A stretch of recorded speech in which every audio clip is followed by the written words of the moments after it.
Since the Me Too and Time's Up movement began, there have been shakeups in many parts of the entertainment industry, but Nashville's own country music industry has remained relatively quiet. News Channel 5's Jonquil Newland spoke with a woman who has her finger on the pulse of what artists go through. And Jonquil, this is an issue in country music. Carrie, in short, yes it is. I'm told while it's not a pervasive problem, it is present. And now is the time to start this discussion.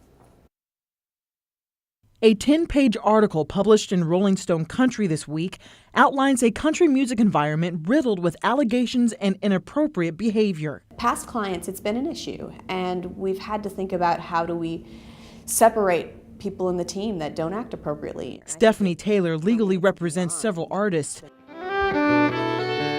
She also has firsthand experience in the industry as a musician and artist herself. Country radio, it's the gatekeeper. In this industry, radio stations are the decision makers in whether your song gets played and whether or not you have a career.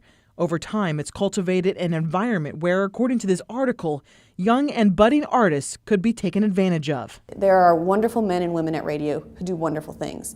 It's that small number that act inappropriately that make it difficult for men and women to break through at country radio. And in a time of hashtags and Me Too movements, aside from the accusation that music publicist Kurt Webster used his connections to prey on young men, the country music industry has stayed relatively quiet. I agree that the country music industry has been quiet about it, and I think that's for a lot of reasons. For one, Taylor says new artists and employees don't want to burn bridges, and while misconduct is present, it's not pervasive.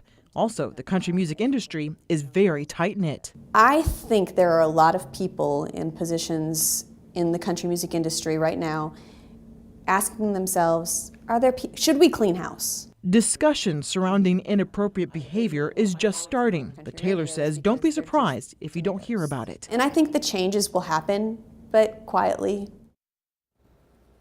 Now, Taylor's advice for new artists: surround yourself with people you trust and find an advisor or an attorney to speak to if something were to happen. Rory?